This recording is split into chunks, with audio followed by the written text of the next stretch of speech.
Do you guys remember about 3 years ago when Rockstar released the GTA 3 Trilogy Definitive Edition? It wasn't good. It was a substandard release, and I did make a video on it, just like many of us did at the time, calling out how poor the execution of the game was at launch. Now, for a quick recap, this so-called Definitive Edition replaced the existing versions of GTA 3, disabling the option to buy the legacy titles and promised to be an enhanced remaster that used Unreal Engine 4. The development was done by Grove Street Games, and the original trailer, while it looked pretty good, we all quickly realized at launch how terrible this port would be from the jump. Many issues riddled the game, from things like broken rain, incorrect lighting, lack of fog, incorrect draw distance, rendering issues, textures with spelling errors, broken skyboxes, performance issues. The list went on and on. The Nintendo Switch version was particularly bad, with some of the worst performance that I've seen, and again, this was compounded by Rockstar removing the legacy games from various digital storefronts at the time, and also going after modders and reverse engineers who worked on the various unofficial ports to console, such as the PlayStation Vita and Nintendo Switch. The GTA Trilogy was a mess, and many of us had moved on from the disastrous release of the game, seemingly believing that it would never be fixed. But now, 3 years after release, Rockstar have updated the GTA Trilogy Definitive Edition with a monster patch, which completely transforms the games into one that I'm happy to report is so much more faithful to the original PlayStation 2 games.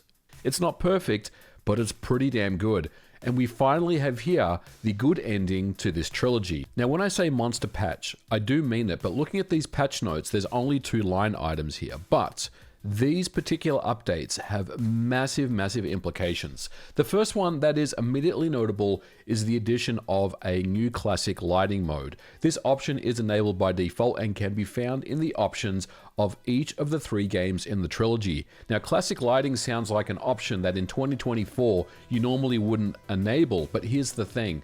This mode transforms the lighting and colors of all 3 games to make them as faithful to the originals as possible. Now, overall, the classic lighting is a massive improvement over the original Grove Street game lighting, which for some reason Rockstar have kept in the game. It's interesting to see the comparisons between both sets of lighting options. Now, I can't really think of a reason why you would want to keep the original Grove Street game lighting engine in place.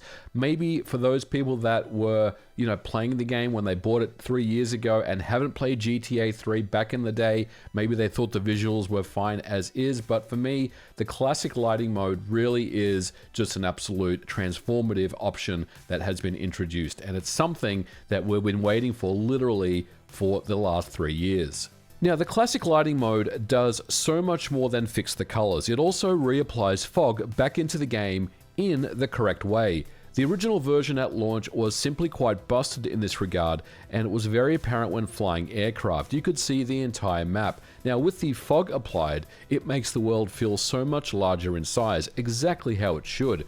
When I first played San Andreas with the original Definitive Edition, this is what things look like. The skyline and horizon is completely visible. With the fog applied, you can see how much better things look overall. San Andreas is a huge map, and it was totally the wrong decision to eliminate the fog. Perhaps Grove Street Games decided that the fog wasn't needed anymore in 2024 because we have fast game consoles and computers. But fog isn't just there to hide technical limitations. It's there to provide atmosphere, mood, the feel of the game. San Andreas once again looks like the smoggy metropolis that it is, and these 2 fixes alone really make a massive difference. But there's also more to this. The rain in the game has also been fixed, and if there was one single thing that really annoyed me with the Grove Street Games original, was the rain was completely busted on so many levels. It's been fixed here in the 1.112 update. It's far less garish now, but I will say it's still not quite perfect. I still sometimes have trouble believing in my mind that the rain is actually a part of the scene and not just some shader that's been applied over the top of the scene itself. The original PS2 game in this regard manages to do rain so much better, but really no complaints on this one. If it does need another fix, I'm sure it's a minor thing. Now, another thing that I did notice that was fixed in the 1.112 update had to do with character models. Now, character models themselves have not been fixed across the board, but some of the models now have the proper rigging in place, and you've probably seen This image used in many of a YouTube thumbnail to call out problems with the original. In one of the earlier cutscenes in the game, you can see that the model here isn't rigged properly, and this looks like Ryder's arm is dislocated. Now with the 1.112 patch, this issue is corrected and it's a lot more faithful to the original. Many other character models are now rigged properly, but I will say that I'm still not entirely impressed with some of the character model textures themselves across the board. In some instances they do look better, but many of them just still look a bit off to me. Some of them look quite cartoony, and overall this part of the game still needs some more work.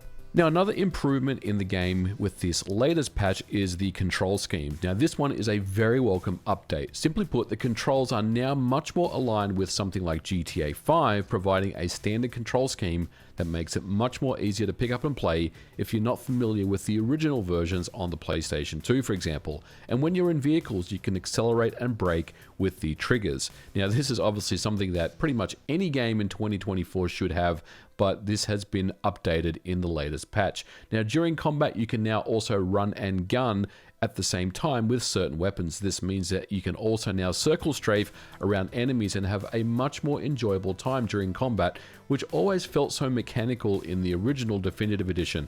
And even better, gyro aiming is supported on systems that support gyro, including the Nintendo Switch and Sony PlayStation. And this is awesome to see that the control system has been updated, because this was definitely one pain point of the original before the patch came out. Now, one of the really annoying things about the Definitive Edition original base version was that many of the signs in the game had obvious spelling errors. Now, the reason for this is not because of bad programming or laziness in the development studio, but it's probably due to bad AI upscaling to up-res the thousands upon thousands of textures in the game. And unfortunately, many of them just kind of slip by the QA department. Now this gave you the impression of the original being rushed out the door, but to me it's obvious that Grove Street Games didn't really have a massive budget to work with.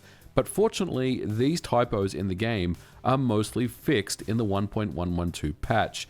Now I do say this is mostly fixed because there are still some parts where you can see typos in the game, but the difference now is you kind of have to search them out rather than them just kind of being in your face every time you drive the car and you turn a corner and you see a sign that has an obvious typo. This time around, you kind of have to look for them. They still exist, but obviously Rockstar has done a pretty good job here cleaning up as many typos as they can find. And this is a pretty mammoth job, so hats off to them for the work that they've done here. There's also been some general cleanup in what I would call post-processing and some minor graphical tweaks. The queued map reflections here on the cars look quite nice, as well as many materials in the game now have the correct shininess attributes applied. And I do want to talk about the performance of the game with this patch. I haven't really noticed anything in terms of improvements, but I also haven't noticed anything in terms of reductions. We're playing the Xbox Series X version here in performance mode, and this game does hit 60 FPS lock almost all the time. There are some occasional stutters and frame drops here and there, and this is a very good sign. Now, I will say that the Nintendo Switch version is a 30 FPS target, and that has a lot more trouble hitting that, that target. But I haven't tested the patch with the Switch version. I have seen some reports that the Nintendo Switch version still does suffer in its performance. So I would say that if you are interested in picking this version up, I'm not sure if the Switch version is the right version for you. If you do want a portable version of the GTA Definitive Edition, I would say probably the Steam Deck is the way to go. You're going to get a much better experience there overall. Now, the last thing I do want to talk about is the controversy surrounding Grove Street Games. Now, obviously Rockstar was not happy with the work that they have done, and they have since removed Grove Street Games from the splash screen. Now, Grove Street Games is still credited at the end of the game in the credits section, so nothing has really been lost in that regard. But the CEO of Grove Street Games, Thomas Williamson, tweeted the following thing. Now, obviously, this is directed to Rockstar. He can't single them out specifically, but he says, speaking entirely hypothetically, it's a dick move to remove primary developers from credits in an update, especially when an update includes hundreds of fixes that were provided by those developers that stayed out of players' hands for years. Now, if this is true, then I actually agree with Thomas Williamson on this. If you are a game developer and you have worked in any capacity providing updates or code or fixes, then you should be appropriately credited for that. Now, the thing is, Grove Street Games were not removed from the credits entirely. It's just that Grove Street Games has been removed as kind of the primary developer at the splash screen at the start of the game. And obviously this is a blow to them and, you know, the company themselves, but they are still the developer, well, they were the original developer of this trilogy, so I'm not really sure if it's that big of a deal. But let me know what you guys think about this in the comments below, because this is definitely